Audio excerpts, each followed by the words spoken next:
no compromise. உங்க சைடுலயும் எங்க சைடுலயும். It's a GT promise. GT Holidays, South India's #1 travel brand. உங்கள் தங்க நகையை அதிக விலைக்கு விற்கவும் மற்றும் அடகில் இருக்கும் தங்க நகையை மீட்டெடுத்து அதிக விலைக்கு விற்கவும் உடனே அணுகவும். Prime gold hub 9840551787. சமீபத்திய ஒரு டெவலப்மெண்ட் இங்கே ஒரு ஹைவேஸ்ல அதிமுக கொடி பறந்துகிட்டு இருக்கு. நடுவுல வந்து தாவேக கொடி நட்டிருக்காங்க. என்ன சார், ஒரு கூட்டணி கணக்கு உருமாற வாய்ப்பு இருக்கா சார்? அவங்க 2-3 ரவுண்டு போயிட்டாங்க. நீங்கள் இப்போ வந்து உருமாற வாய்ப்பு இருக்கான்னு கேட்குறீங்க. விஜய் தரப்பில் அவர் சிபிஐ விசாரணை கேட்ட அணுக பேச்சுவார்த்தை போக தமிழ்நாட்டில் ஒரு பெரும்புள்ளியோட பேச ப்ளஸ் இந்தியாவில் ஒரு பெரும்புள்ளியோட பேச இந்த மாதிரி ஒரு நெகோசியேஷன் அதுன்னு போயிருக்கு. இந்த பேச்சுவார்த்தை ஒரு பக்கம் நடந்துகிட்டு இருக்குது. விஜய் இன்னும் சரியான ஒரு முடிவுக்கு வரல. நான் சொன்ன மாதிரி விஜயை டைரக்டா ஆக்சஸ் பண்ணி பேசிடுச்சு அந்த என்டிஏ டீம். ஒரு டீம் பேசிடுச்சு, இன்னொரு டீமும் பேசிக்கிட்டு இருக்கிறாங்க. இந்த ஸ்டாம்பேட் ஆன அன்னைக்கு நைட்டு அடின்னு போட்டு அடிக்கிறாங்க.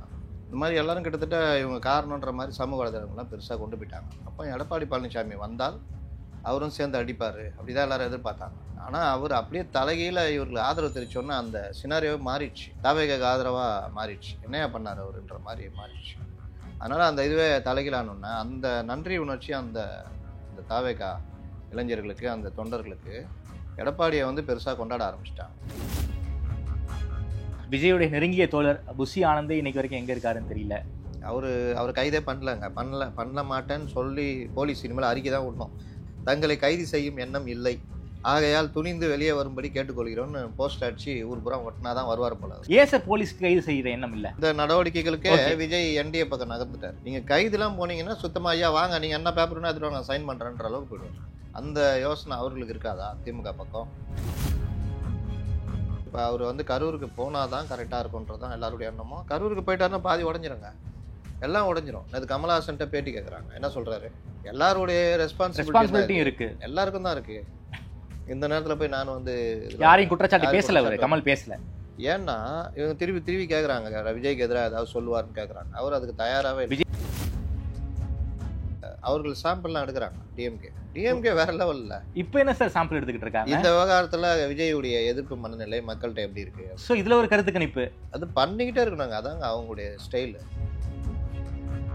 இப்போ எப்படி விஜய் சொல்றாரு, என்ன பண்ணுங்க என் தொண்டரில் விட்டுருங்க, அது ஒரு தைரியத்துடைய வெளிப்பாடு. விஜய் அந்த விஷயத்துல பாராட்டலாம். எங்கேயா ஓடி ஒளியில நான் இங்கே தான் இருக்கிறேன், இன்னும் கொஞ்சம் வெளியில வந்திருந்தாரு வச்சுங்க, அவர் நல்ல வேலைக்கு பேசுறது. ஓகே, என் மக்களை நானே இந்த மாதிரி உயிரிழப்புக்கு நானே கொள்ளுவேனா, நானே காரணம் இருப்பேன், என் மேலே இப்படி பழி போடுறாங்களே, இதுக்கு நான் மட்டும் தான் காரணம் சொல்லுவீங்களா? ஓகே, அரசுக்கு இதுல பங்கு இல்லையான்னா கேட்டாருன்னா கதை முடிஞ்சது. ஒரு நாள் கேட்பாரு. சிபிஐ விசாரணைக்கு போகணும்னா முதல்ல ஸ்டேட் கவர்மெண்ட்ல நீங்க உயர்நீதிமன்றத்துல வழக்கு போடணும். ரிஜெக்ட் ஆனா நீங்க அங்க போய் சுப்ரீம் கோர்ட்டுக்கு போகணும். நீங்க இங்க வழக்கே போடல. இப்போ தாவேகா போய் சுப்ரீம் கோர்ட்ல டைரக்டா எங்களுக்கு சிபிஐ விசாரணைன்னு கேட்க முடியாது, நீங்க போய் உயர்நீதிமன்றத்தில் கேளுங்கன்னு. விஜயுடைய ஃபெயிலியர் என்னன்னா, புஷி ஆனந்தையும் ஜானியும் நம்பினது விஜயுடைய ஃபெயிலியர். சர்வே எடுத்தீங்கன்னா தாவேகா தொண்டர்களில் 100% ஓட்டு போட்டுருவாங்க. என்ன சார் சொல்றீங்க? அந்த ஆமாம், அவங்களாம் என்ன சொல்கிறாங்கன்னா, சார் இப்படியே ஒரு 6-8 மாதத்துக்கு புஷியை உள்ளே வச்சுருங்க சார், ரொம்ப நல்லா இருக்கும் சார், அப்படியே அந்த ஜானியம் பிடிச்சி உள்ளே போடுங்க சார். இப்போ ஆதவ அர்ஜுனாவுக்கு நல்ல வாய்ப்பே தமிழக அரசு கொடுக்குது. என்ன வாய்ப்பு? அரெஸ்ட் பண்ணாமல் விட்டு வச்சிருக்கு. ஆமாம், அப்போ நீங்கள் டக்குன்னு மூவ் பண்ணி சட்ட போராட்டம் பண்ணலாம், கேட்டு சட்ட போராட்டம் பண்ணுறதுக்கான வேலை பண்ணலாம்ல. ஆனால் இவர் என்ன பண்ணுறாரு, பார் கவுன்சிலில் தாவேகா வழக்கறிஞர்கள் எப்படி இது பண்ணலாம், இவர் கட்சியை கைப்பற்றுறாராம் புஷிக்கு எதிராக. தலைமறைவா இருந்தானா நான் அவ்வளோ இதுவாக இலகாரமாக போயிடுச்சா? தலைவன் வரட்டும் வெளியே. தமிழர்களின் நம்பர் 1 சாய்ஸ் தமிழ் மேட்ரிமோனி. ஆதரணையர்களுக்கு அன்பு வணக்கம். இன்று நம்மோடு மூத்த பத்திரிகையாளர் திருமிகு அப்துல் முத்தலீஃப் அவர்கள் இருந்துள்ளார். வணக்கம் முத்தலீஃப் சார். வணக்கம். நல்லா இருக்கீங்களா சார்? நல்லா இருக்கேன். குறிப்பாக இந்த கரூர் சம்பவத்தை வச்சு தான் பல்வேறு பொலிட்டிக்கல் டெவலப்மெண்ட்ஸ் நடந்துகிட்டு இருக்கு. கரூர் சம்பவத்துக்கு பிறகு அதிமுகவும் சரி பாஜகவும் சரி விஜய் தரப்பை ஒரு பெரிய அளவுக்கு குற்றம் சாட்டவில்லை. இதன் காரணமாக கூட்டணிக்குள்ள வரலாம் அப்படிங்கிற மாதிரியான ஹேஷியங்கள் பேசப்பட்டு இருக்கு. எடப்பாடியார் எங்கெங்கெல்லாம் மக்கள் பயணம் பிரச்சாரத்துக்கு போறாரோ அங்கு தாவேக தொண்டர்கள் எடப்பாடியாருக்கு வரவேற்பு கொடுக்குறாங்க, பேனர் வச்சிருக்காங்க. சில பல கூட்டங்களில் தமிழக வெற்றி கழகம் கொடியெல்லாம் வந்து அசைச்சு எடப்பாடியாருக்கு வரவேற்பு கொடுக்குறாங்க. சமீபத்திய ஒரு டெவலப்மெண்ட் இங்கே ஒரு ஹைவேஸ்ல அதிமுக கொடி பறந்துகிட்டு இருக்கு. நடுவுல வந்து தாவேக கொடி நட்டிருக்காங்க. என்ன சார், ஒரு கூட்டணி கணக்கு உருமாற வாய்ப்பு இருக்கா சார்? அவங்க 2-3 ரவுண்டு போயிட்டாங்க. நீங்கள் இப்போ வந்து உருமாற வாய்ப்பு இருக்கான்னு கேட்குறீங்க. நான் கூட நேற்று காமெடியாக ஒரு இது சொல்லியிருந்தேன். பாட்ஷா படத்தில் ரஜினியுடைய தம்பி எஸ்ஐயா இருப்பார்ல, ஆமாம். ஆனந்தராஜ் டீமை முறைப்பார். நமக்கு பார்க்கறதுக்கு காவல்துறை பெரிய அளவு ஒரு ரவுடி டீம்னா காவல்துறை எஸ்ஐ வந்து ஒன்றும் பண்ண முடியாது. ஆனால் அவனுக்கு எஸ்ஐயே வந்து அடிப்பானுங்க. அதில் வந்து எஸ்ஐ வந்து விஜய், ஆனந்தராஜ் டீம் வந்து டிஎம்கே டீம். எஸ்ஐ அடிச்சு கீழே போட்டோன்னா ஒரு கை வந்து தூக்கி பிடிச்சிட்டு நிற்கும், உள்ளே போ அப்படின்னும்.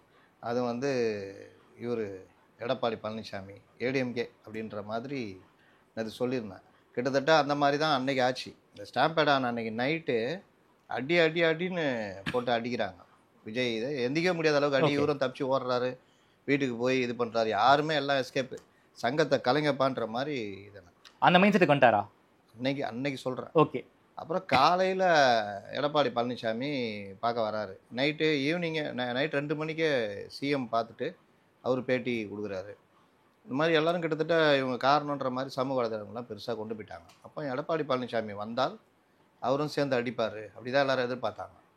ஆனால் அவர் அப்படியே தலைகீழ இவர்களுக்கு ஆதரவு தெரிவித்தோன்னா அந்த சினாரியோவே மாறிடுச்சு. தவேகாக்கு ஆதரவாக மாறிடுச்சு. என்னையா பண்ணார் அவருன்ற மாதிரி மாறிடுச்சு.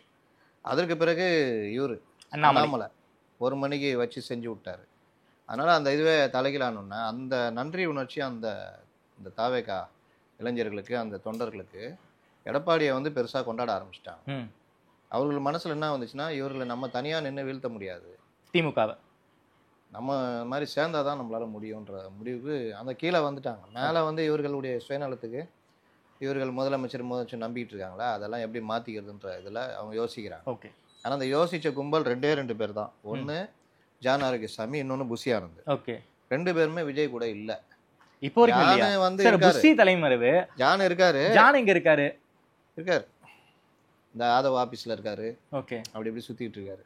அப்போ ஜான் வந்து இவருடைய பேச்சை விஜய் இன்னும் கணக்கில் எடுக்கலன்றது ஒன்று. ஓகே. அப்போ இந்த மாதிரி போகும்பொழுது தான் கீழே தொண்டர்கள் மத்தியிலையும் சரியான தேர்வுனா இன்னைக்கு என்டிஏ கூட சேரணும் அப்படின்ற ஒரு அந்த இதில் தான் நீங்கள் சொன்னதெல்லாம் நடந்தது. அவர் கூட்டத்தில் கொடி ஆற்றுனது, பேனர் வச்சது, ஹைவேஸில் நடுவில் கொடி நடல, ஒரு ஏடிஎம் கொடி, ஒரு தாவேக கொடி, ஒரு ஏடிஎம் கொடி, ஒரு தாவே கொடி, இப்படி. ஆமாம். லைனா எப்படி தேர்தல் பிரச்சாரங்களை தங்களுடைய கூட்டணி குடியெல்லாம் நடுவாங்களோ அது மாதிரி அந்த கணக்குக்கு நட்டிருக்காங்க. அப்போ இது வந்து அவர்கள் கீழே லெவலில் இதை நோக்கி நகர்றது கரெக்டு அப்படின்ற மாதிரி அவர்கள் மனசில் வந்துடுச்சு. விஜய் தரப்பில் நான் ஏற்கனவே சொன்ன மாதிரி அவர் சிபிஐ விசாரணை கேட்ட அணுக, அவரை உடனடியாக ஒரு டீம் அணுக, பேச்சுவார்த்தை போக, அது தமிழ்நாட்டில் ஒரு பெரும்புள்ளியோட பேச, ப்ளஸ் இந்தியாவில் ஒரு பெரும்புள்ளியோட பேச, இந்த மாதிரி ஒரு நெகோசியேஷன் அதுன்னு போயிருக்கு. ஓகே. இந்த பேச்சுவார்த்தை ஒரு பக்கம் நடந்துகிட்டு இருக்குது. விஜய் இன்னும் சரியான ஒரு முடிவுக்கு வரல. ஓகே. ஆனால் பெரும்பாலும் பாசிட்டிவாக முடிவதற்கான வாய்ப்புகள் அதிகம். ஓகே. 2 டீம் என்டிஏல போட்டிருக்காங்க, பேச்சுவார்த்தை போகுது. நான் சொன்ன மாதிரி விஜயா டைரக்டா ஆக்சஸ் பண்ணி பேசிடுச்சா அந்த என்டிஏ டீம்? ஒரு டீம் பேசிடுச்சு. ஓகே. ஒரு டீம் பேசிட்டாங்க, இன்னொரு டீமும் பேசிக்கிட்டு இருக்கிறாங்க. அந்த இதுலேருந்து ஒருத்தர் 2 பேர் தனியாக பேசுகிறாங்க. அதாவது இந்த மாதிரி விஷயத்துக்குன்னு உட்காந்து பேசல, நாங்கள் இருக்கிறோம் பார்த்துக்கலான்னு பழைய நண்பர்கள். ஓகே. KS ராதாகிருஷ்ணன் அவர்லாம் பேசிகிட்டு இருக்காரு. விஜய் கூட பேசியிருக்காரு, பர்சனலாக பேசியிருக்காரு. அவரே சொன்னார், கேட்டது பேசுனேன், கொஞ்சம் ஒடிஞ்சு போயிருக்காரு, தைரியமாக இருங்க, நம்ம பண்ணிக்கலாம், பார்த்துக்கலாம் அப்படின்னு சொல்லிட்டு. விஜயோடைய மைண்ட் செட் இப்போது என்னவா இருக்குது சார்? அவர் வந்து என்ன செய்யலாம், இப்போதைக்கு நம்ம அமைதி காக்கலாம். இந்த விவகாரத்தில் நமக்கு எதிராக பெரிய பிரச்சாரம் கட்டவிழ்த்தப்படப்பட்டிருக்கு, அதனால் இதை என்ன பண்ணுவோம் அப்படி அந்த மைண்ட் செட்டில் தான் இருக்கார். ஓகே. இன்னொன்று தெரிச்சு ஓடிட்டாங்கல்ல நிர்வாகிகள். ஆமாம், யாருமே இல்லை. அப்போ அந்த ஒரு இது இருக்கும்ல. விஜயோடைய நெருங்கிய தோழர் புஷி ஆனந்த் இன்னைக்கு வரைக்கும் எங்கே இருக்காருன்னு தெரியல. அவர் கைதே பண்ணல மாட்டேன்னு சொல்லி போலீஸ் இனிமேல் அறிக்கை தான் விடணும். தாங்கள் உடனடியாக வெளியே வரவும், தங்களை கைது செய்யும் எண்ணம் இல்லை, ஆகையால் துணிந்து வெளியே வரும்படி கேட்டுக்கொள்கிறோம்னு போஸ்ட் அடிச்சு ஊர் புறம் ஒட்டினா தான் வருவார் போல. சார், புஷி ஆனந்த் கைது பண்ணுற மைண்ட் செட்டில் தமிழ்நாடு போலீஸ் ஏங்க தாவேகால யாரையுமே, நான் கேட்குறேன், ரொம்ப சிம்பிளாக சொல்கிறேன், நம்ம போலீஸுக்கு எவ்வளோ பவர் இருக்குது? ஏன் இன்னும் ஆதவ அர்ஜுனை கைது பண்ணாமல் இருக்கீங்க? ஒவ்வொரு விஷயத்துக்கும் நீதிமன்றம் தான் அவங்களை கேட்டு தான் பண்ணுவீங்களா? நாங்கள் தான் உங்களுக்கு சொல்லணுமா அப்படின்னு நீதிமன்றம் சொல்லி 4 நாள் ஆகுது, இன்னமும் ஆதவ கைது பண்ணல. அப்போ இவர்களுக்கு கைது செய்கிற எண்ணம் கிடையாது. ஏன் சார் போலீஸ்க்கு கைது செய்கிற எண்ணம் இல்லை? ஏங்க அது ஒரு பொலிட்டிக்கல் இதுவாக மாறுங்க. ஓகே. நீங்கள் ஒரு விஷயத்துக்கு 2 பேர் அரெஸ்ட் பண்ணியாச்சு, கோர்ட்டுக்கும் போயிடுச்சு வழக்கு, 2 பேர் அரெஸ்ட் பண்ணியிருக்கோம், SIT அவங்க போடுறாங்க, நாங்கள் ஒரு நபர் ஆணையம் போட்டிருக்கோம், விசாரணை இறங்கி போய்கிட்டு இருக்கு, இப்படி தான் இவங்க நவுத்துவாங்க. இது இல்லாமல் சமூக வலைதளங்களில் மற்ற இதில் மெயின் ஸ்ட்ரீம் மீடியாவில் அதில் டிபேட் ஆகுது மாதிரி எதிராக அடின்னு அடிச்சிட்டு இருக்கிறாங்க. இதுவே அவர்களுக்கு போதும். இதை தாண்டி போனால் இந்த நடவடிக்கைகளுக்கே விஜய் என்டிஏ பக்கம் நகர்ந்துட்டார். நீங்கள் கைதுலாம் போனீங்கன்னா சுத்தமாக ஐயா வாங்க நீங்கள் என்ன பேப்பர்னா எடுத்துட்டு நான் சைன் பண்ணுறேன்ற அளவுக்கு போயிடுவார். அந்த யோசனை அவர்களுக்கு இருக்காதா திமுக பக்கம்? அப்போ நம்ம போட்டு ஒரேடியாக இது பண்ண வேணாம், விசாரணைலாம் போட்டோம், இவ்வளோ தூரம் பண்ணியாச்சு, இனி அடுத்து நகர்வோம் அப்படின்ற மாதிரி தான் அவர்கள். ஓகே சார், புஷி ஆனந்த் சிடி நிர்மல்குமார் தலைமறைவா இருக்கிறத ஒரு லாஜிக் இருக்கு. நிர்மல்குமார் தலைமறைவா இல்லையா? அதே போல ராஜ்மோகன் வந்து தலைமறைவா இருக்காரு அப்படிங்கிற செய்தியெல்லாம் வருதே சார். அதை தான் சொல்கிறேன். அதாவது பயப்படலாம், இந்த மாதிரியா பயப்படுறது?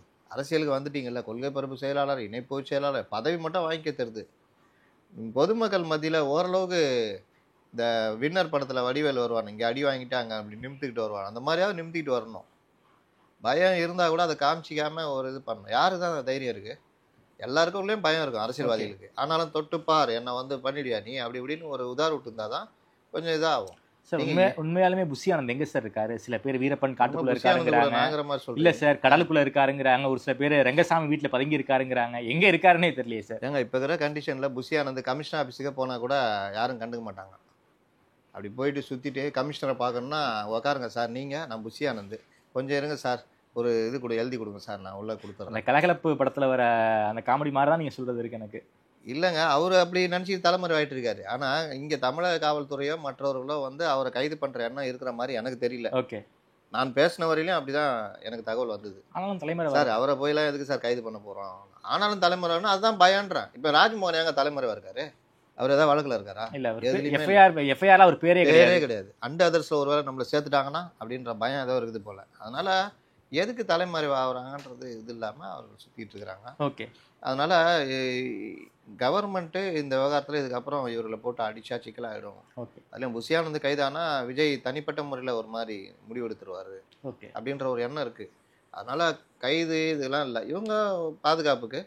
இது இதில் இன்னொரு கூடுதல் தகவல் சொல்கிறேன். இது இவர்கள் இந்த பத்திரிகைகள்லாம் வராது. ஆதவ் அர்ஜுனாவும் அங்கே போகிறதுக்கு ஆலோசனை பண்ணியிருக்காரு, டெல்லி போகிறதுக்கு, டெல்லியில் முன்ஜாமீன் கேட்குறது. ஓகே, அதுக்கப்புறம் அங்கே என்ன சொல்லியிருக்காங்க, இந்த இங்கெல்லாம் முன்ஜாமீன்லாம் போட முடியாது சுப்ரீம் கோர்ட்டில். நீங்கள் எப்போவுமே கீழமை நீதிமன்றத்தில் தான் வரணும். நீங்கள் இதில் வாங்க, உயர் நீதிமன்றத்தில் வாங்கினீங்களான்னு தான் கேட்பாங்க. கேட்கலன்னா அப்போ நீ அங்கே போய் கேட்டுக்கிறா சார் அனுப்பிச்சி விட்ருவாங்க. இது எல்லாருக்குமே நடந்தது, செந்தில் பாலாஜி நடக்குது, எல்லாருக்குமே அதான் வாடிக்கை. கீழே போ, லோயர் கோர்ட்டில் மேலே வாங்க, கீழே போ அப்படின்ட்டாங்க. இங்கே வராரு, அவரும் முன்ஜாமீன் போடுறதுக்கான ஐடியா இருக்குது. அவருக்கு ஒரு விஷயம் புரியல, இப்போ வரைக்கும் போலீஸ் அவர் அரெஸ்ட் பண்ணோன்னா ஒரு செகண்ட் ஆகுமா ஆகாதா? டெல்லி இன்னும் பெரிய விஷயமா? டக்குன்னு ஒரு தனிப்படை நேராக ஃப்ளைட்டில் போய் இறங்கி அடுத்த 1/2 மணி நேரத்தில் கைது பண்ணுவாங்க. பண்ணலை அப்படின்றது தான் இது வரைக்கும் இருக்கிற. ஓகே சார், கரூர் விஜய்க்கு போகிற மைண்ட் செட்டில் இருக்காரா சார்? ஏன்னா அந்த சம்பவத்திற்கு பிறகு கரூர் விஜய் வந்து கரூரில் இருந்திருக்கணுங்கிற குரலை எல்லாருமே வைக்கிறாங்க. ஒரு பெரிய சம்பவம் நடந்துச்சு, ஒரு 10 நாள் ஆயிடுச்சு, இன்னைக்கு வரைக்கும் கரூருக்கு போகாத ஒரு குற்றச்சாட்டாகவே பேசிக்கிட்டு இருக்காங்க. கரூருக்கு போகிற மைண்ட் செட்டில் விஜய் இருக்காரா? விஜய் இந்த நிவாரணத் தொகை பார்த்தீங்கன்னா சில பத்திரிகையாளர்களை 20 லட்சம் என்ன ஆச்சுன்னு கேட்டுலாம் போடுறாங்க. எனக்கு இந்த விவகாரத்தில் ஒரு பெரிய வருத்தமான செய்தி என்னென்னா, பத்திரிகையாளர்கள் அவர்களுடைய தரத்தை தாழ்த்தி கொண்டு விஜயை அடிக்கிறதுல ரொம்ப மும்முரமாக இருக்காங்கன்ற மாதிரி பார்க்குறேன். ஒரு சம்பவம் நடந்திருக்கு, அதை பதிவு பண்ணணும், அதில் சட்ட சிக்கல் என்ன, அரசியல் ரீதியாக விஜய் என்னென்ன பண்ணணும், இந்த மாதிரி விஷயம் தான் நம்ம வேலை. அதை தாண்டி திமுககாரர் மாதிரியோ இல்லை எதிர்கட்சிக்காரர்கள் மாதிரியோ ரொம்ப ஓவராகவும் பண்ணக்கூடாது. அப்போ இந்த விவகாரத்தில் என்ன ஆச்சு 20 லட்சம்ன்ற மாதிரிலாம் கேட்டு போகிறதெல்லாம் பார்க்குறேன். இதில் என்ன விஷயம்னா, 10ஆம் தேதி அவர் கரூரில் போய் ஒரு இடத்த தேர்ந்தெடுத்து வர அக்டோபர் 10. ஆமாம், அதாவது அங்கே வந்து 19 பேரோ 20 பேரோ கரூரை சேர்ந்தவங்க, மற்றவர்கள்லாம் மற்ற மாவட்டம் 19 29 எனக்கு சரியாக தெரியல. ஆனால் அக்டோபர் மாதத்தில் விஜய் கரூருக்கு போகிறாரு. 11 இவர் போகிறாரு திருமாவளவன், 10 இவர் போய் ஒரு மண்டபத்தில் எங்கேயாவது பொது இடத்துல வச்சு கொடுக்கலான்ற மாதிரி ஒரு ஐடியா இருக்குது. அதுக்கான பர்மிஷன் கேட்க முடிவு பண்ணியிருக்காங்க அப்படின்னு சொன்னாங்க. இன்னொரு பக்கம் பனையூருக்கே வர வச்சிடலாம் அப்படின்ற இதுவும் இருக்குது. அது இன்னும் பேக் ஃபயர் ஆகும். ஆமாம், அவர் வந்து கரூருக்கு போனால் தான் கரெக்டாக இருக்குன்றது தான் எல்லாருடைய எண்ணமும். கரூருக்கு போயிட்டாருன்னா பாதி உடஞ்சிருங்க, எல்லாம் உடஞ்சிரும். அது கமலஹாசன்ட்ட பேட்டி கேட்குறாங்க, என்ன சொல்கிறாரு, எல்லாருடைய ரெஸ்பான்சிபிலிட்டியும் இருக்குது, எல்லாருக்கும் தான் இருக்குது. இந்த நேரத்தில் போய் நான் வந்து யாரையும் குற்றச்சாட்டு பேசலை, கமல் பேசலை. ஏன்னா இவங்க திருப்பி கேட்குறாங்க, விஜய்க்கு எதிராக ஏதாவது சொல்லுவார்னு கேட்குறாங்க. அவர் அதுக்கு தயாராகவே இல்லை. விஜய்க்கு என்ன சார் அட்வைஸ் கொடுக்க, விஜய்க்கு என்ன அட்வைஸ் கொடுக்க விரும்புறீங்கன்னு கேட்குறாங்க. கோர்ட்டில் பார்த்துப்பாங்க அப்படிங்கிற மாதிரி மெக்னானிமஸாக ஹேண்டில் பண்ணிட்டு போயிட்டாரு. அதனால இந்த விவகாரம் கொஞ்சம் கொஞ்சமாக இப்போ டைல்யூட் ஆகுதுன்னு சொல்ல வரீங்களா? அந்த எதிர்ப்பு. இன்னொன்று அவர்கள் சாம்பிள்லாம் எடுக்கிறாங்க. டிஎம்கே வேற லெவலில் அவங்க எல்லாமே எடுத்துக்கிட்டே இருப்பாங்க அந்த டீம். இப்போ என்ன சார் சாம்பிள் எடுத்துக்கிட்டு இருக்காங்க? இந்த விவகாரத்தில் விஜயுடைய எதிர்ப்பு மனநிலை மக்கள்கிட்ட எப்படி இருக்கு? ஸோ இதில் ஒரு கருத்து கணிப்பு அது பண்ணிக்கிட்டே இருக்கணுங்க. அதாங்க அவங்களுடைய ஸ்டைலு. ஓ நீங்கள் அதனால தான் எனக்கு நான் சொல்கிறேன், டிஎம்கேலாம் கொஞ்சம் ஒழுங்காக பண்ணிவிட்டு இந்த வேலைலாம் பண்ணாங்கன்னா டிஎம்கே தொடவே முடியாது. ஓ ஆனால் என்னன்னா இங்கே தான் கண்டவங்களும் அதாவது 25 வயசு 30 வயசு இதெல்லாம் கட்சிக்குள்ளே சேர்த்துக்கிட்டு திராவிடம் டிவிக்கேன்றாங்க. இவங்க என்ன பண்ணுறாங்க? திராவிடம்னு உருட்டின்னு எங்கடா திராவிடன்னு கூப்பிட்டு கேளுங்க யாரையாவது. திராவிடன்றது அது ஒரு சொல்லாடல். ஆரியம் திராவிடம் அப்புறம் அந்த நிலப்பரப்புக்காக பேசப்பட்ட இது. இன்றைக்கி எங்கே இருக்குது திராவிடம்? தமிழ்நாடு மொழி வாரியாக பிரிச்சுட்டாங்க. அப்புறம் எங்கே இருக்குது திராவிடம்? அப்படின்னா உங்கள் திராவிடத்தை வச்சு காவிரி தண்ணி வாங்க முடியுமா? முல்லை பெரியாரில் தான் பண்ண முடியுமா? ஆனால் இங்கே வச்சுக்கிட்டு திராவிட மாடல் அரசு அதுன்னு ரைட்டு. இப்போ என்னன்னா இவர்கள் அந்த சாம்பிள் எடுத்திருக்காங்க. ஓகே. அந்த சாம்பிளில் கிட்டத்தட்ட 60% மேலே விஜய் மேலே தப்பு இல்லைன்ற மாதிரி தான் அவர்கள் கிடைச்சிருக்கு. ஓகே. கரூர் சம்பவத்துக்கு பிறகு அதனால என்ன ஆகுதுன்னா விஜய் இன்னும் தொட விஜய்க்கு மேலே அனுதாபம் கூட்டிகிட்டே போகுன்றது தான். ஓகே. இன்னொன்று நம்மளே போய் விஜய் அங்கே சைடு தள்ளி விடணுமா? ஓகே. கொஞ்சம் விட்டால் கூட தைரியம் வரும். மறுபடியும் நம்ம தனியாக நின்று அடிக்கலாம், அவனுடைய தெய்வம் தேவையில்லைன்னு. ரொம்ப நெருங்கினா ஆகும், பயம் வரும். அந்த பயம் எங்கே போவோம்? அரசியல் ரீதியாக இப்போ இந்த 2 கட்சி எடுத்துக்கங்க, ஏடிஎம்கே எடுத்துக்கங்க, டிஎம்கே எடுத்துக்கங்க. அவர்களை பொலிட்டிக்கலாக நீங்கள் என்ன பண்ணாலும் தைரியமாக நிற்பாங்க. ஆமாம். அவங்க ஒரு கட்டமைப்பு இருக்கு, ஒரு பிரதான கட்சி. ஆமா. சார் திமுக வந்து ராஜீவ்காந்தி கொலைப்பழியவே சுமந்த கட்சி, அதுல இருந்து வெளியே வரலையா அவங்க? அது மட்டும் இல்லை, தேச துரோக குற்றச்சாட்டுகள் எவ்வளோ வந்திருக்குது. எமர்ஜென்சி. நீங்கள் இவருடைய தைரியத்துக்கு நான் சொல்லணுன்னா, தலைவருடைய தைரியத்துக்கு சொல்லணுன்னா, எமர்ஜென்சியில் எல்லாரும் அரெஸ்ட்டு. கலைஞர் தனிமரமாக இருக்கார். முரசொலி எந்த பத்திரிகை இருந்தாலும் அதிகாரிகள் சென்சார்ஷிப் வந்து கருப்பு பெயிண்ட் அடிச்சிருவாங்க, இந்த நியூஸ் கூடாதுன்னு. அந்த அளவுக்கு இது. இவர் ஒரு கட்டத்து மேலே நோட்டீஸை மவுண்ட் ரோட்டில் இவரே தனியாக இறங்கி கொடுத்துட்டு போகிறார். அண்ணா சிலை நோக்கி நகர்றார் தேனாம்பேட்டையிலேருந்து. அப்போ அன்பகம் அறிவாலயம் கிடையாது, அப்போ அன்பகம் தான் திமுக தலைமை. அங்கேருந்து மவுண்ட் ரோட்டில் இவர் தனியாக நடந்து நோட்டீஸ் கொடுக்குறாரு. எப்போ? எமர்ஜென்சி பீக்கில் இருக்கிற டைமில். நீங்கள் பிடிச்சி கொண்டு போய் தனிமை சேரில் போட்டாலோ இல்லை ஏதாவது பண்ணாலும் ஒன்றும் பண்ண முடியாது. ஷேக் அப்துல்லா தூக்கிட்டு வந்து இங்கே ஊட்டியில் வச்சுருந்தாங்க. ஆமாம், காஷ்மீர் சிங்கத்தை தனிமை சிறை. அப்போ கலைஞர்லாம் ஏமாத்துறோம். ஆனாலும் உனக்கு பயம் இருக்கும், எல்லாம் இருக்கும். ஆனாலும் அந்த பயத்தை வெளிக்காட்டுவாங்க ஒரு தலைவனா. இப்போ எப்படி விஜய் சொல்கிறாரு, என்ன பண்ணுங்க, என் தொண்டரில் விட்டுருங்கன்னு. அது ஒரு தைரியத்துடைய வெளிப்பாடு. அந்த மாதிரி இது ஜெயலலிதா அரசு நீங்கள் 96 வந்து தோத்த உடனே தெரிச்சு ஓடிட்டாங்க. இன்னைக்கு ராஜகண்ணப்பன்லாம் ஆளாக ஓடினார் வெளியே. இன்னைக்கு இருக்காரு ராஜகண்ணப்பன். அதெல்லாம் அவர் எவ்வளோ மரியாதையாக இருந்தார்னு எல்லாருக்குமே தெரியும். 91 to 96 பீரியடு பார்த்தா வருவாய்த்துறை அமைச்சர் அவர் தான். ஜெயலலிதாவுக்கு எல்லாமேன்ற மாதிரி ஒரு பவர்ஃபுல் மினிஸ்டராக இருந்தார். ஓகே. இந்த மாதிரி பலரும் இருந்தாங்க. அதில் ரொம்ப பேர் தெரிச்சு ஓடினாங்க. 3 மாதத்துக்கு ஏடிஎம்கே கரை வேசி அவனும் கட்ட தைரியம் இல்லை. அந்த அளவுக்கு மக்கள் மத்தியில் எதிர்ப்பு. எல்லாரும் ஒன்று சேர்ந்தாங்க. ரஜினி வாய்ஸ் கொடுத்துட்டார் அப்படி இப்படின்னு. ஜெயலலிதாவே நீங்கள் மேலே ஏகப்பட்ட வழக்குகள்லாம். ஆமாம், அதில் கைது பண்ண வராங்க. ஜெயலலிதாவும் ஓடி ஒளிஞ்சி இப்போ புஷியானது ஒளிஞ்சிருக்காரு. அந்த மாதிரி ஒளிஞ்சிக்கிட்டு முன்ஜாமீன்லாம் கேட்கல. வந்தவங்கள வாங்க ஒரு 10 நிமிஷம் டைம் தர முடியுமா, நான் ரெடி ஆகிட்டு வந்துடுன்ட்டு பூஜை பண்ணிவிட்டு ரெடி ஆகிட்டு அதுக்குள்ளே டீ சாப்பிடுங்கன்னு டீ வண்டியில் ஏறி போனாங்க. 28 நாள் ஜெயில். இன்னொரு தடவை 2006 to 2011 எல்லா எம்எல்ஏக்களையும் சஸ்பெண்ட் பண்ணிட்டாங்க சட்டசபையில். ஓகே. அந்த மானிய கோரிக்கை மேலே ஜெயலலிதா ஒரு ஆள் தன்னந்தனியாக போய் நின்று பேசுகிறாங்க. எதிர் சைடு ஃபுல்லாக டிஎம்கே எல்லாம். எந்த ஜெயலலிதா? 89 தாக்கப்பட்ட ஜெயலலிதா. தள்ள முடியெல்லாம் பிடிச்சி இழுத்து டேபிள் கீழே பூந்துட்டுன்னு ஒரு எம்எல்ஏ கையை விட்டு முடியை பிடிச்சி வரோம். அவரை நம்ம நிருபர் ஒருத்தர் கேட்டிருக்காரு, என்னென்ன இப்படி போட்டு தர முடியும், நான் விக்கி நினச்சி இழுத்தேன், பார்த்தா ஒரிஜினல் முடியா அப்படின்னுங்கிறாப்புல.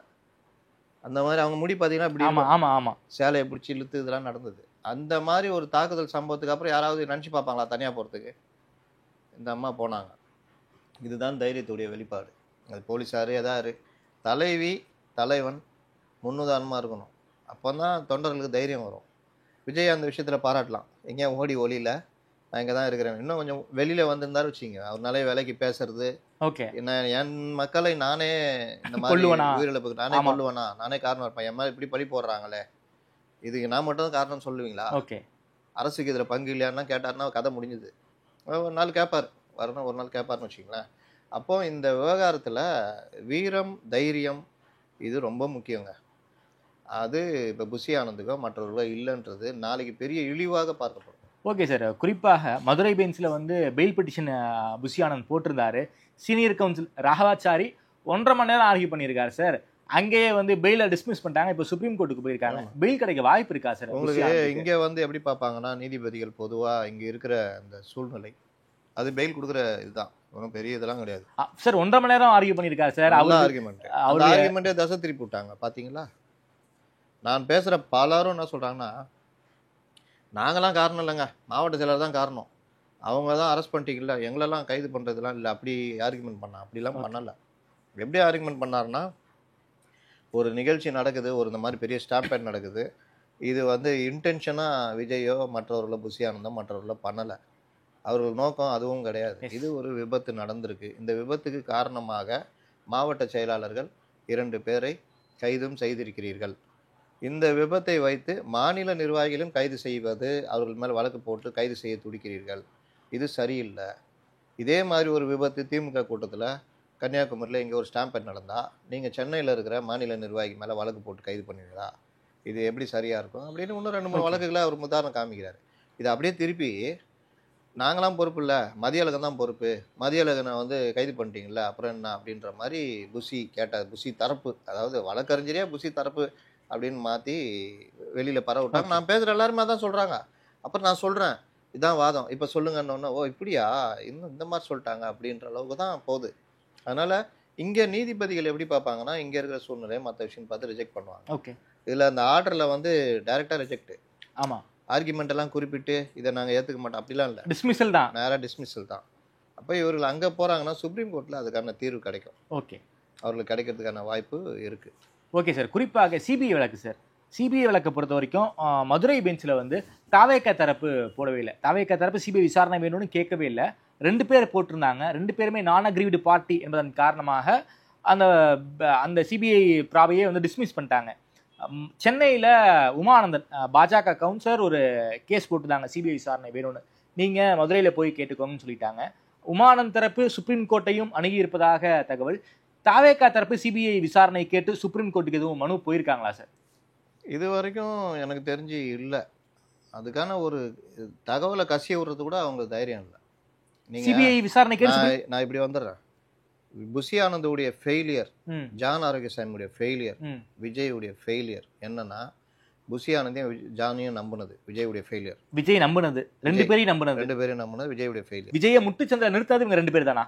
நீங்கள் அது ஒரு சர்வே எடுத்தீங்கன்னா தாவேகா தொண்டர்களில் 100% ஓட்டு போட்டுருவாங்க. என்ன சார் சொல்கிறீங்க? அந்த ஆமாம், அவங்களாம் என்ன சொல்கிறாங்கன்னா, சார் இப்படியே ஒரு 6-8 மாதத்துக்கு புஷியை உள்ளே வச்சுருங்க சார், ரொம்ப நல்லாயிருக்கும் சார், அப்படியே இந்த ஜானியை பிடிச்சி உள்ளே போடுங்க சார், எதையா கோத்து அப்படின்னு. இன்னொன்று சொல்கிறேன், ஜானுக்கு எதிராக ஒரு தரப்பு வழக்கறிஞர் பிரிவு வழக்கு போகிறாங்க. ஏன்னா இவரும் இதில் சம்மந்தப்பட்டிருக்காரு, யூக வகுப்பாளன்ற முறையில். இவரை ஏன் வழக்கில் சேர்க்கலன்ற மாதிரி அது தனின்னு வச்சுக்கிங்களேன். இதில் இப்போ புஷியும் ஜானியும் விஜய் நம்பினார்னால அதோடைய விளைவு என்னென்னா, வழக்கறிஞர் பிரிவில் நல்ல ஸ்டஃப்பான வழக்கறிஞர்களை எங்கேயும் போடலை. இவர்கள் இஷ்டத்துக்கு வழக்கறிஞர்களை போட்டாங்க. இப்போ தெரியுதா, இப்போ தலைவர்கள் எல்லாம் ஒருத்தர் தலைமறைவு உள்ள இருக்காங்க. திமுக லீகல் விங்னா எல்லாருமே ஸ்டார் வால்டி, விடுதலை, வில்சனு, என்ஆர் இளங்கோ, ஏகப்பட்ட பேர் இருக்காங்க. இருந்ததுங்க. கேஎஸ் ராதாகிருஷ்ணன் கூட அங்கே இருந்தாருங்க. நீங்கள் அந்த அளவுக்கு ஸ்ட்ராங்குங்க. அவங்க ஏடிஎம்கேவும் அதே அளவுக்கு ஸ்ட்ராங், இன்பத்துறை எல்லாரும் இருக்காங்க. அப்போ நீங்கள் உங்களுக்கு பார்த்தீங்கன்னா சிபிஐ விசாரணைக்கு போகணுன்னா முதல்ல ஸ்டேட் கவர்மெண்ட்டில் நீங்கள் உயர்நீதிமன்றத்தில் வழக்கு போடணும். போடலை, ரிஜெக்ட் ஆனால் நீங்கள் அங்கே போய் சுப்ரீம் கோர்ட்டுக்கு போகணும். நீங்கள் இங்கே வழக்கே போடலை. இப்போ தாவேகா போய் சுப்ரீம் கோர்ட்டில் டைரெக்டாக எங்களுக்கு சிபிஐ விசாரணைன்னு கேட்க முடியாது, நீங்கள் போய் உயர்நீதிமன்றத்தில் கேளுங்கன்னு வாங்க.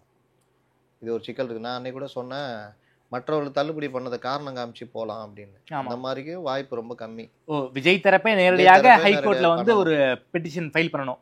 1 2 ஆர்டிகல் 32 கீழே டைரெக்டாகவே கேட்கலாம் அப்படின்னு ஒரு வாய்ப்பு. கோர்ட்லேயே டைரெக்டாக கேட்கலாம். அதுக்கு கேட்கணுன்னா நீங்கள் பெரிய அபிஷேக் மனு சிங் இந்த மாதிரி யாரையா வச்சு அவங்களுடைய ப்ரெஷரில் தான். நீங்கள் சீனியர் கவுன்சிலுக்கு ஒரு வேல்யூ இருக்கும். ஆமாம், ஃபேஸ் வேல்யூ இருக்கும், ஃபேஸ் வேல்யூ இருக்கும். அப்போ அந்த இதை வச்சு சார் வக்பு திருத்த சட்டத்துக்கு போனாங்களே சார், அதே மாதிரி இதுக்கு போயிருக்க வேண்டியது தானே? வக்பு திருத்த சட்டம்ன்றது ஆர்டிகல் 29 கீழே எப்படின்னா எல்லா மாநிலங்களையும் வழக்கு, அதை கொண்டு வந்து சுப்ரீம் கோர்ட் எடுத்துக்குது கையில். ஓகே சார், அதுலேயும் சீனியர் கவுன்சில் அபிஷேக் மனு சிங், அதுக்கப்புறம் வந்து கபில் சிபல் 2 பேரையும் வச்சு தான் டிவிகே போட்டாங்க. அப்போ வந்து நீங்கள் இப்போ அபிஷேக் மனு சிங்வி வந்து மூலியமாக இப்போ இந்த மாதிரி நான் சொன்ன மாதிரி 32 பிரகாரம் போகலாம். இப்போ வந்து யார் போயிருக்காங்கன்னா இன்றைக்கி ஊடகங்கள்லாம் தப்பாக போடுறாங்க. தாவேகா மனு தப்பான தகவல் இது. தாவேகா மனு ஏற்றுக்கொள்ளப்படாது. நான் சொன்னபடி போனால் தான் ஏற்றுக்கொள்ளப்படும். ஓகே, அதாவது கீழே ஹைகோர்ட்டில் போயிட்டு அதுக்கப்புறம் சுப்ரீம் கோர்ட்டுக்கு போகணும். யார் இதில் போடலான்னா எம்எல் ரவி போடலாம், மணி போடலாம். அவங்க தான் இங்கே 2 பேர் மதுரை கிளையில். ஏன்னா வந்து டிஸ்மிஸ் ஆச்சு அவங்களுக்கு ஆச்சு. உமா ஆனந்தன் இங்கே வேல்முருகன் பெஞ்சில் வேல்முருகன் அவர் நீதிபதி கீழே போட்டு அவர் மதுரையில் போய் இருக்கு, நீ அங்கே போகன்னாரு. இவங்க நேரம் எடுத்துட்டு இப்போ இங்கே வந்து சுப்ரீம் கோர்ட்டுக்கு போயிட்டாங்க. அவங்க கூட ஏதாவது ஒன்று சொல்லலாம், நம்பர் ஆகி தான் கேஸ் வரப்போகுதுன்னு நினைக்கிறேன். ஓகே, இப்போ இந்த விவகாரத்தில் உமானந்தன் மனு கூட தள்ளுபடி ஆகிறதுக்கு வாய்ப்பு இருக்குது. உங்களுக்கு என்ன சம்மந்தம் இருக்குது, என்ன அடிப்படையில் வர்றீங்க அப்படின்னு. ஒருவேளை இவங்க தாவேக்கா போட்டாங்கன்னா அது எடுத்துக்கிறதுக்கு வாய்ப்பு இருக்குது. இங்கே இவங்க சொல்கிறது எல்லாமே எங்களுக்கு இந்த மேலே நம்பிக்கை இல்லை, இவர்கள் வந்து இது எங்களுக்கு நீதி வேணும், நியாயம் வேணுன்ற மாதிரி கிரவுண்டு இவங்க பேசுகிறாங்க. அந்த கிரவுண்டு எதுவுமே வந்து பெருசாக எடுபடாது. இவர்கள் போகணுன்னா, தாவேக்கா போகணுன்னா 2 அமைப்பு. ஏன் சார் தடை? என்ன தடை? சுப்ரீம் கோர்ட்டுக்கோ இல்லை ஹைகோர்ட்டுக்கோ சிபிஐ ப்ராப் கேட்டு போவதில் தாவேக்காவுக்கு என்ன மனத்தடை இருக்கு? இப்போ அப்படியே நான் முதல்ல சொன்னேன், அதுக்கு வாங்க. விஜய் செய்த தவறு இந்த 2 பேரை நம்பியது. இந்த 2 பேர் செய்த தவறுகள் ஸ்டஃப் இல்லாத ஆட்களை போட்டது. 3வது இந்த ஆதவ அர்ஜுனா இப்போ வெளியே இருக்காரு. ஆமா, ஆதவ அர்ஜுனாவது கொஞ்சம் விஷயம் தெரிஞ்சவர் சார். அவர் விஷயம் தெரிஞ்சதான் எந்த அளவுக்கு தெரியுது. ஒரு வக்பு திருத்த மசோதால ஹியரிங் மே 5 தள்ளி வைக்கிறோம். எல்லாரும் வரக்கூடாது, 5 பெட்டிஷனர் மட்டும் வரணும், அவ்வளோதான். இந்த 2 விஷயம் என்ன சொல்கிறீங்க சார்? நாங்களே நிறுத்திக்கிறோம் சார், மத்திய அரசு சொல்லுது. ரைட்டு, 5ஆம் தேதி ஹியரிங் தள்ளி வைக்கிறாங்க. வெற்றி வக்பு திருத்த மசோதாவில் வெற்றி வாங்கி வந்த தாவேக்கான்னு இங்கே பேசியிருந்தாங்க. நான் நேரடியாகவே அவர்கிட்ட சொன்னேன், சார் இந்த அடுத்த ஹியரிங் போகிறீங்க, அவ்வளோதான், இதில் எங்கே சார் வெற்றி இருக்குது? இல்லை இந்த மாதிரி 2 சார், அது பொதுவாக எல்லாருமே சொல்லுவாங்க, நான் முஸ்லீமை போடுறது வந்து இதுன்னுவாங்க, இந்த லிஸ்ட் அவுட் பண்ணுறது 2மே சுப்ரீம் கோர்ட்டு சொல்லிடுச்சு, அவங்க நிறுத்தி வச்சுக்கிறேன்ட்டாங்க. இதில் எங்கே வெற்றி? இறுதி தீர்ப்பே வரலையே. ஆனால் இவங்க வெற்றின்னு பேசிட்டு போட்டுருந்தாங்களா? இதுதான் இவருடைய ஸ்டஃப்பு. இப்போ ஆதவ அர்ஜுனாவுக்கு நல்ல வாய்ப்பை தமிழக அரசு கொடுக்குது. என்ன வாய்ப்பு? அரெஸ்ட் பண்ணாமல் விட்டு வச்சிருக்கு. ஆமாம். அப்போ நீங்கள் டக்குன்னு மூவ் பண்ணி சட்ட போராட்டம் பண்ணலாம், கேட்டு சட்ட போராட்டம் பண்ணுறதுக்கான வேலை பண்ணலாம்ல. ஆனால் இவர் என்ன பண்ணுறாரு? பார் கவுன்சில் எப்படி ஜெயிக்கலாம்? பார் கவுன்சில் எப்படி ஜெயிக்கலாம்? ஆமாம், பார் கவுன்சிலில் தாவேக்கா வழக்கறிஞர்கள் எப்படி இது பண்ணலாம்? இவரெல்லாம் புஷி கையில் இருக்கிறத இவர் பிடுங்க பார்க்குறாரு. சார், பார் கவுன்சிலை தீர்மானிக்கிற அளவுக்கு புஷி கையில் வழக்கறிஞர்கள் இருக்காங்களா என்ன? தாவேக்கா வழக்கறிஞர்கள் இருப்பாங்க. அவங்கள வச்சு பார் கவுன்சில் பெரிய ஜெயிண்ட் ஆச்சு சார். அவங்க தமிழ்நாடு பார் கவுன்சில் அதில் வந்து தேர்தல் வரப்போகுது போல. அதில் நம்ம எப்படி ஜெயிக்கலாம் பார்த்துக்கலாம், எவ்வளோ செலவானாலும் பார்த்துக்கலான்ற லெவலில் அந்த நாலேஜ் தான். அது என்னன்னா இவர் கட்சியை கைப்பற்றுறாராம் புஷிக்கு எதிராக. தலைமறைவாக இருந்தானா நான் அவ்வளோ இதுவாக இலகாரமாக போயிடுச்சா?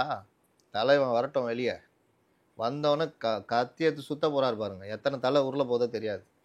அதனால் இதுதான் இன்றைக்கி தாவேக்கால இருக்கிற நிலைமை. ஓகே சார், இன்னொரு விஷயம் நான் கேள்வி கேட்கணும்னு நினைக்கிறேன். குறிப்பாக விஜய் எடப்பாடியார் சந்திப்பு நிகழ வாய்ப்பு இருக்குங்கிற துணியில் பல பேரும் ஒரு விஷயங்களை பேசிக்கிட்டு இருக்காங்க. நடக்க வாய்ப்பு இருக்கா? நானே பேசினேன், நானே போட்டேன் ட்விட்டரில். இது என்னன்னா அந்த தரப்புல இருந்து சொல்கிறாங்க, பேச்சுவார்த்தை குழு அமைச்சிருக்காங்க. ஓகே, அதாவது என்டிஏ தரப்புல இருந்து நயினார் நாகேந்திரன் பவர் கொடுத்துருக்காங்க. சரி, கேஎஸ்ஆர் அந்த இதில் இருக்காரு. தமிழகத்தை சேர்ந்த டெல்லியில் ஆதிக்கம் செலுத்துகிற ஒரு தலைவர் நிர்மலா சீதாராமன் இல்லை, ஓகே இருக்காரு. குருமூர்த்தி அண்ணாமலை மேற்பார்வையில் இது நடக்குது. ஏன் சார் அவங்க 2 பேர் மேற்பார்வை? ஏதாவது வம்பில் விட்டாங்கன்னா அதனால் அவர்களையும் மேற்பார்வை. ஓகே, அண்ணாமலை இப்போ கொஞ்சம் அடங்கி இருக்காரு பார்த்தீங்களா? ரொம்ப அருமையான பேட்டி நேற்றுலாம் கொடுத்தாரு பார்த்தீங்களா? ஆமாம். அப்போ அண்ணாமலை இந்த ஒற்றுமைக்கு கரெக்டாக வரணுன்றது தான் டெல்லி கூப்பிட்டு சொன்னது. ஸோ அண்ணாமலை எதையும் கெடுத்து விடக்கூடாது, இப்படி தான் மூவ் போய்கிட்டு இருக்கு, அதுக்கு ஏற்ற மாதிரி தான் பேசணும்னு சொல்லி அனுப்பிச்சு விட்டாங்க. ஸோ இதுக்கு தான் அண்ணாமலை டெல்லி போனார். அதுக்கு அண்ணாமலை மேற்பார்வையில் தான் இந்த கூட்டணி குழு நடக்க போகுது. இது நடக்கும், நீங்கள் எதுவும் தொல்லை கொடுக்கூடாது. ஓகே, கூடிய வரைக்கும் நீங்கள் அதுக்கு சப்போர்ட் பண்ணி அதை அப்படியே அழுங்காமல் சிந்தாமல் சிதறாமல் நான் போட்டிருப்பேன் அதில். ஓகே, ட்விட்டரில் சிந்தாமல் சிதறாமல்னா எங்கேயுமே கிணிங்கிடக்கூடாது. ஓகே, மெட்ராஸ் பாஷையில் சொன்னால் ஒரு கிணுங்கல் கூட இல்லாமல் அப்படியே கொண்டு போகணுன்னு. அப்போ நீங்கள் எதாவது போட்டு அடிச்சிங்க, டிடிவியை கூட சேர்த்துட்டு ஏதாவது பண்ணிங்கன்னா லாஸ்ட் சான்ஸ் அண்ணாமலைக்கு. ஓகே, அதனால் அண்ணாமலை இதில் கொஞ்சம் நிதான போக்கை கையாளுகிறார், தெரியுதா இல்லையா? ஆமாம், டிடிவியை கை விட்டார்னு நினைக்கிறேன். நேத்தி வந்து மறுபடியும் தஞ்சாவூர் ப்ரெஸ் மீட் கொடுத்துருக்காரு சமீபத்தில். அது கொடுக்கட்டும். ஏன்னா இங்கே நரேட்டிவ் தானே. ஓகே. எடப்பாடிக்கு எதிராக அதான் பண்ணணும். இந்த இதுவா விஜய் முடிஞ்சிச்சா தூக்கிட்டு ஓடுறா, எங்கே அது செங்கோட்டையா எங்கே ஒழிஞ்சிக்கிறா தேடி கண்டுபிடி, சொல்லுங்கள். எல்லோரும் ஒற்றுமையாக இருக்க வேண்டும். அதற்காகத்தான் நான் இந்த பணியை செய்து கொண்டிருக்கேன். என்ன பணி? எல்லோரும் ஒற்றுமையாக இருக்கின்ற பணி. அவ்வளோதான். ஒன்றை என்ன கொடுத்தேன்? ₹1. இன்னும் வாங்கிட்டு வர சொன்னேன் 2 பழம். ஒன்று இங்கே இருக்குது, இன்னொன்று எங்கே? அதானே இது. அதே பாணியில் அவர் டிடிவி எடப்பாடியே நாங்கள் ஏற்றுக்கொள்ள மாட்டோம். ஏற்றுக்காதீங்க அப்படின்னா நாங்கள் பண்ணுவோம். அவங்ககிட்ட போய் இந்த பத்திரிகையாளர்கள் எடப்பாடி நீங்கள் ஏற்றுக்க மாட்டீங்க, ரைட்டு, நீங்கள் எத்தனை % சார் வச்சுருக்கீங்க எடப்பாடி ஏற்றுக்க மாட்டேன்னு சொல்கிறதுக்கு? அந்த தமிழ்நாட்டில் மேஜர் கூட்டணி, மேஜர் பார்ட்டி ஏடிஎம்கே பிஜேபி மீண்டும் கூட்டணி வர்றது எவ்வளோ பெரிய கஷ்டத்தில் ஒன்று சேர்ந்துருக்காங்க. இப்போ அந்த கூட்டணி வலுவடைஞ்சிட்டே போகுது. நீங்கள் வந்துட்டு எடப்பாடி இருக்கக்கூடாதுன்னா அந்த கேட்டு வாட்ச்மேன் வந்து சொல்லுவாங்களே, அவர் ஓனராக இருந்தால் நான் இங்கே வேலை செய்ய மாட்டேன், செய்யாட்டி போ தம்பின்றுவாங்க. அப்படி தானே? இவர் ஒரு 15% வச்சுக்கிட்டு இந்த டிமாண்ட் பண்ணுறாருன்னா, இப்போ விஜய் சொல்கிறாரு எடப்பாடி பழனிசாமி சிஎம்னா என்னால் முடியாதுங்க, உங்கள் கூட்டணி வர முடியாதுங்க, நீங்கள் வேறு யாராவது யோசிங்க நான் வர்றேங்கன்னா அது அர்த்தம் இருக்குது. ஓகே. இந்த வித்தியாசம் தெரியுதா? ஆனால் ரிப்போர்ட்டருங்க அதை கேட்குறாங்களா? கேட்கல. அதனால் இது எல்லாமே நரேட்டிவு. அவரை பெரிய ஆள் ஆக்கணும். ஒருத்தர் சுற்றிட்டு இருப்பார் ஓபிஎஸ், அவரை கூப்பிட்டு எதாவது கேட்பாங்க, அவர் ஏதாவது சொல்லிட்டு சுற்றிட்டு இருப்பார் அப்படியே. Okay sir. பொலிட்டிக்கலாக என்ன சார் டெவலப்மெண்ட் நடக்க வாய்ப்பு இருக்குது இந்த இஷ்யூவை பொறுத்த வரைக்கும்? பொலிட்டிக்கலாக நான் சொன்ன மாதிரி முதல் சுற்று பேச்சுவார்த்தை, 2வது சுற்று பேச்சுவார்த்தைன்னு விஜய்கிட்ட போய்கிட்டு இருக்குது. ஓகே. ஆனாலும் இதுவரை விஜய் ஒரு முறையான பதிலை சொல்லலை. ஓகே. ஆனால் என்டிஏ பொறுத்த வரைக்கும் விஜய் எப்படியாவது உள்ளார ஒன்ஸ் ரீச் பண்ணிட்டாங்க. ஓகே. ஒன்ஸ் ரீச் பண்ணிட்டாங்கன்னா அதுக்கப்புறம் அது அவர்கள் வெற்றியை நோக்கி நகர்ற வேலையை தான் பண்ணுவாங்க. ஓகே.